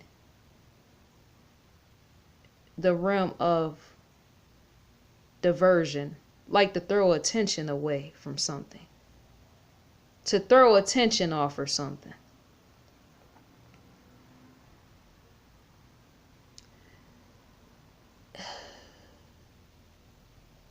Because the reason why I said that, when I said about the contracting as in the land and all these trees and stuff, when I said a diversion as in to divert the attention away from something in this, because I'm trying to make sense. If there's so many trees like that, thick and heavy, why would somebody even want to live out there in the first place? I'm saying, if you got to be a woodsman to climb through an environment like that, why would you even want to live and put yourself out there in the first place? I know I wouldn't want to be bothered with that, because at any time of the night, somebody from the woods can come creeping up to my house, as in my doorstep. That type of thing I can't be bothered with. My grandfather and them, they was forced to move out of one of their houses. It was like a big $1 million home out in the country. Yes, it was. They had animals all, and it was like some horse stable or something across the street, right? And the area where they lived was in fact forestry type of area, like trees and stuff. And my grandfather, him being a know-it-all, right? My grandmother, she didn't like that type of stuff. This is my second grandmother, how marriage, divorce, whatever. She didn't like that type of stuff with them living out there at night, because she didn't never know who could in fact come knocking on their door. She didn't like that. And I don't blame her. So we see just by my grandfather's example that people could in fact take it upon themselves to place themselves there, as in living, right? But still, that even that stands questionable in the contracting process. Because to know that this sort of thing happened before is to know something still has to be maintained. I'm wondering how in that area, if somebody's gonna have a house, as in move in that location of where that bag was found, how are they going to be even able to say even get in that environment and get on and off of the main road, as in coming in and out of their own house, getting in and out that environment if it's so wooded? Usually roads are built, or even dirt roads, however country style stuff is built, right? But the contractors and all that, if that area was such a wooded place, how was even they able to? I know he said he was driving that machinery, right? Is it called a grader? What is it? Was it a grader? I think I saw a grader. It's the machinery you use to pull up or uproot stuff in order so that y'all can start doing whatever with the ground to prepare it, right? So maybe they was using that to drive miles out from, say, where they came from, to drive into that area. All that has to be prepared for establishment, say for a house, or even for, say, a road. But I question, how was he able to get out there? More than likely, he probably got out there on that machinery. And yet and still, why would somebody want to take it upon themselves to live out that far in that type of wooded area? People do it all the time. Yes, they do. They do that type of stuff. People that don't want to be bothered with noise and all sound and whatever else, country folks, country bumpkins as like they call them, take it upon themselves to move out in those type of areas. But still, once again, I wouldn't want no sick, twisted individual coming out in traffic from somewhere, come and meet and greet me in the middle of the night air. That type of thing I try to stay away from. But the questionables, I question everybody. I question how that land was maintained. Because see, why does it take a whole year for a land to be, say, maintained? Could have crop season even played a part in that? I really don't know. As in land not being maintained possibly for a whole year, because I know that some of these country environments are not, in fact, maintained sometimes, right? And maybe that was one of them type of environments. Because I think, wait a minute, I think I have seen somewhere on the highway where you see tall grass growing up. Tall grass mounting up. But I usually thought, unless that's more in the city where grass is coming up, I thought that type of thing had to be maintained. I thought, but maybe out where they live at, maybe it doesn't. And yet and still, To stand and question is to question who is afraid of the dark. Who's afraid of the dark? Remember that TV show? Was it called Afraid of the Dark? Or what was it? Was it called Afraid of the Dark, or was it called Who's Afraid of the Dark? Can't remember. But once again, yes, the question, who's afraid of the dark? We in fact know who was afraid of the dark, man. Show messed up. Question everybody. Yeah, see, I said that wouldn't the land have been swept the year before just enough for a bag to have been found? That land may or may not have been maintained. If it's country, more than likely not. Yet only time would tell. Is land oftentimes in that area maintained throughout the year outside of summer and winter?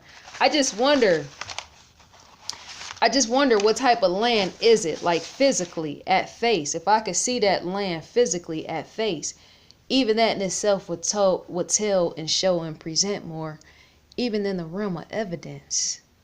You ever walk out somewhere?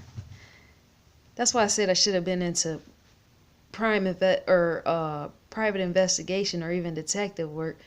You ever walk out into an atmosphere and put two and two together, as in what stands still and doesn't look right?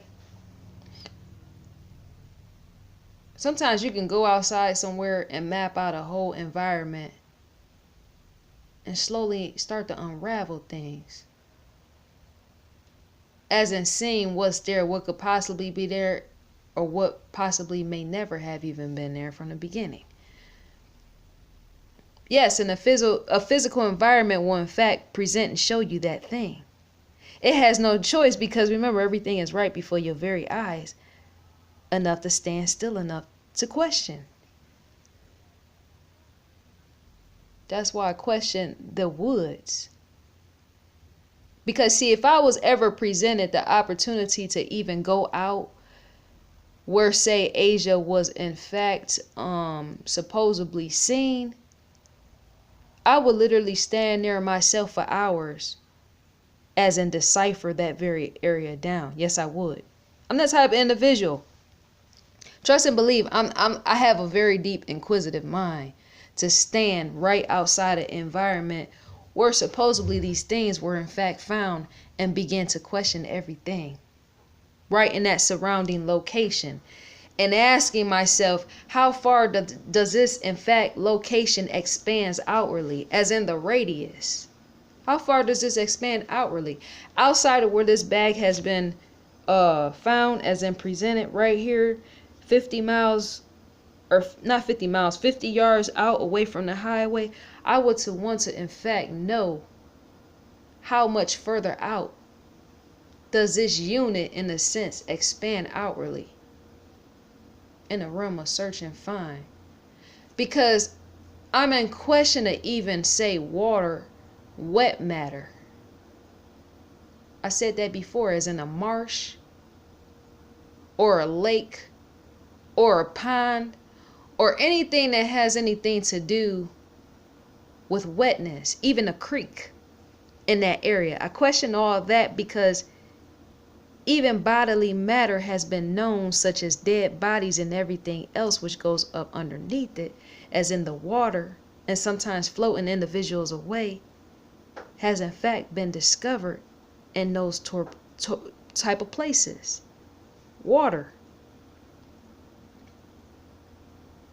And TV shows, movies, and all these other crime investigation type of shows, they will show you once again, some of the lunatics, the best way to plant a body somewhere is to put it somewhere next to water or something, because that sort of thing is not going to hold up for long.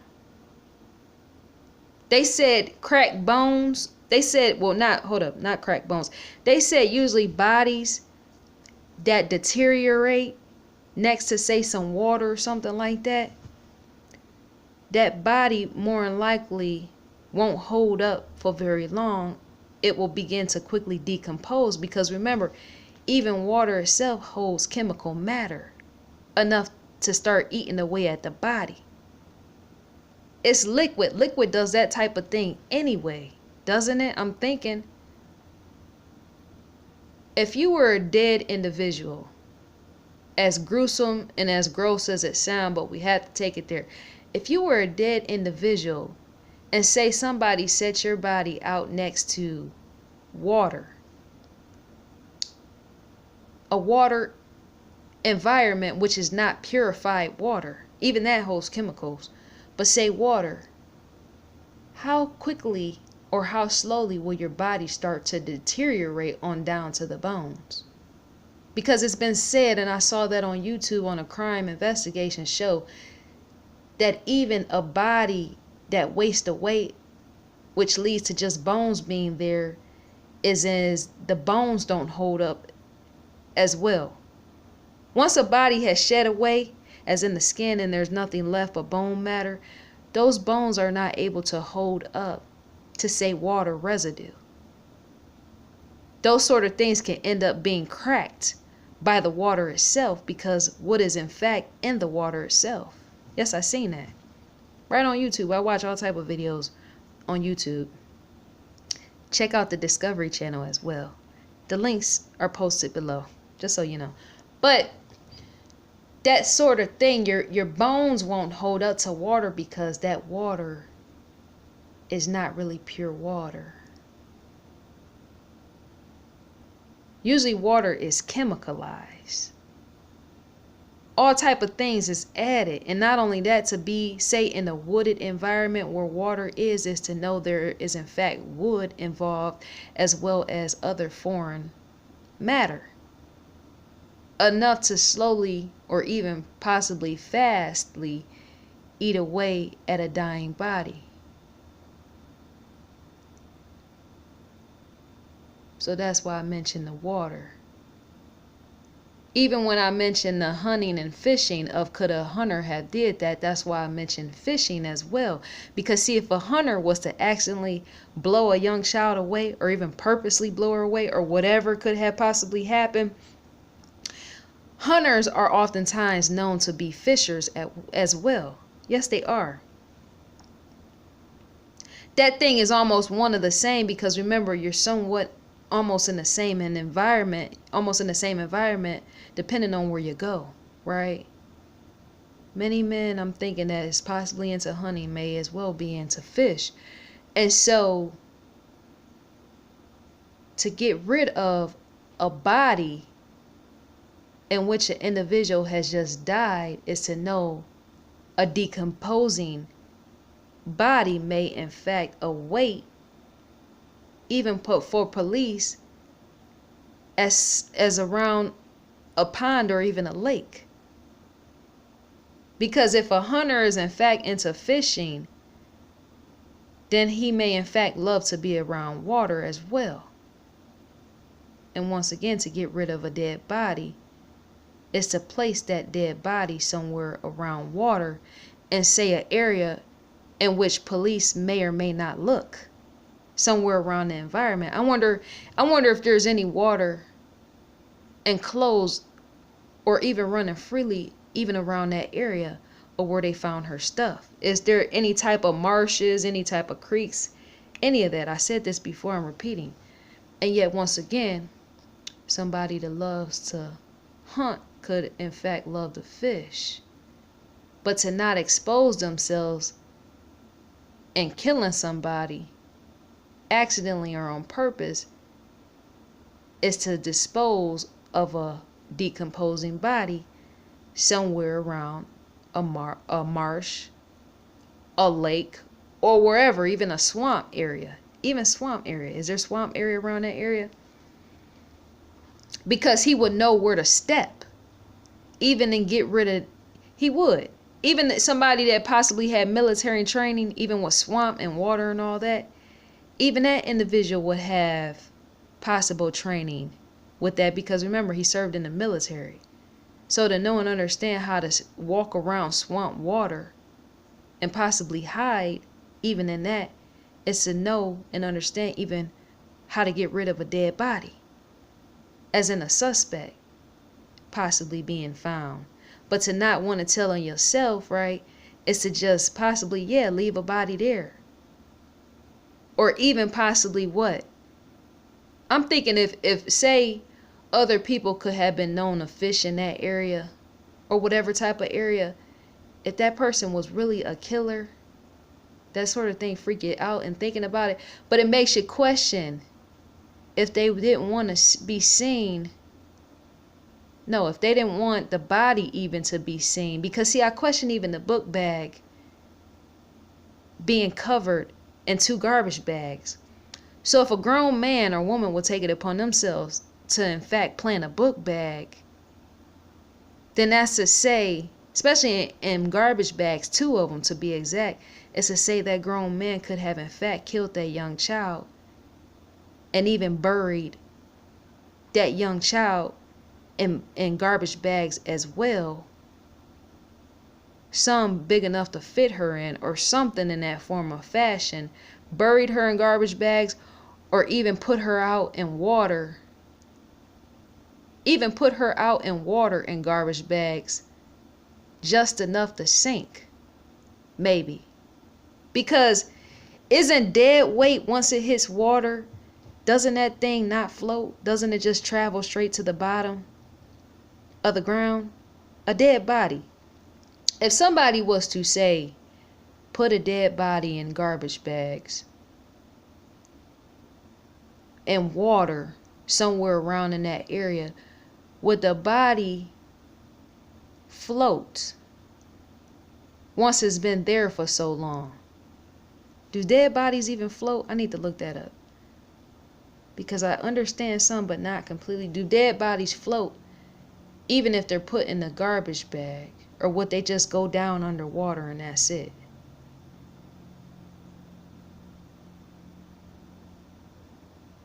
I'm thinking of like a sea floor, but that I don't think there's no seas over there. But a marsh, a lake, a pond, anything that will revolve around fishing, if somebody was to take a young girl, tie her body up in a garbage bag or some form or something like that, put her in water just enough to go down to the flooring as in underwater. Because if a body doesn't float, let me think. If a body doesn't float as in come back up in water, then it has no choice to just be down deep, many levels in the water, as in down under, still sitting there. I wonder if police ever even thought about that. Checking the surrounding water. Ooh, that would be icky though. Wouldn't that be icky if a police FBI have to go down and say some swamp water or something near that area? Because don't alligators be in that type of stuff? I think they do. If a young child body was put in something like that, she would really be a goner. Because I think alligators be in swamp water. But even if it was just fish water, I wonder if police was able to go down in that type of water. Or even send a device down there. Because I'm thinking that water in itself will be almost dirty, wouldn't it? But if somebody's fishing in it, then it couldn't really be that dirty. I think they should check more around the surrounding area where water is. Look around, travel around that area. Because if she's still alive, then that would be a miracle itself. Yes, it would. If she's still alive, it would be. But if she's gone, it's to still try to see. As in to search more. Search in the details of the layer of the environment of even where she could have been buried, even if it's near water. Because I'm thinking if something is heavy and it just stopped breathing, then it's going to float down. I'm thinking. Because I think about flotation devices. If there's no life left in the body, would it come back up to water as in the surface to be able to be seen? And yet, I wonder how long a body would actually deteriorate in that environment. That's so sad. That is really sad. When you think about it, this whole stuff makes me sad, which is why I keep thinking about it, which is why I keep pressing forward in it, trying to move through to understand. Because see, that happened so long, right? It happened so long ago. And you think about what if police would have been able to find her the following year, say if the young girl was killed in, say, somewhere around water or somewhere out in that area, then they would have been able to identify someone who had did it, as in played a part.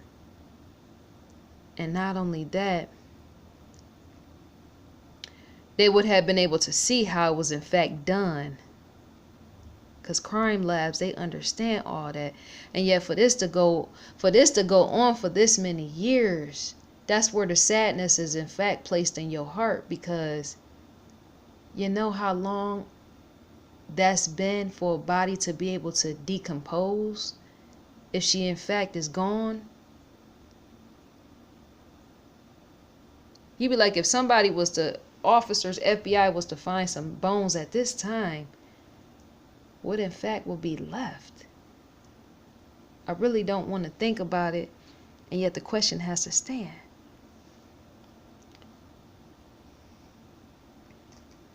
The question has to stand because, see, I can't really see a man or woman just say skipping town and yet planting that bag like that in that manner, which they did with 2 garbage bags over the bag. That's almost like a sign of death in itself. Because see, if somebody is a child molester, pedophile, perverted, perpetrator, right, whatever you call them things, right, if those type of individuals don't want to be seen and found, even in the middle of the night or even in the daytime, a perpetrator, whoever would in fact not really take the time to take it upon himself to bury 2 bags with a book bag on the inside of it, if the child was alive, he would in fact possibly bury 2 garbage bags with a book bag on side of it to let you know the child is gone, as in dead. Because even a sign of bury, the detail of bury in a sense represents death itself. It represents either death itself or death in fact awaits you. As in death is possibly on the way and finding you if that young child was in fact there. So a perpetrator, I'm thinking a nutball, whatever this individual was, would have taken the time to place a child's book bag in 2 bags, to conceal the bags, to tell the parents and the family, whoever, to say, I'm saying if the parents wasn't a part of this, I'm just giving examples. We questioning everybody. The perpetrator would in fact bury the 2 bags with the book bag on the inside to tell the parents and the family that, look, your child is in fact gone, as in dead, or death is in fact on the way for you, as in that young child, to let the parents know that yes, somebody in fact took her, but she's going to die tonight, this night. In the manner of, this is how it's done. As in that person wanting, say, the family to know that a child abductor or molester in fact took her. Because for me to see and read in the news or anywhere on Google about an ASHA degree and how she has yet to be seen, and it's almost going near 20 years and yet we're not there, we're halfway there almost, coming close up to the 20-year mark and not be found anywhere, seen or alive, is to know she could in fact be dead. Because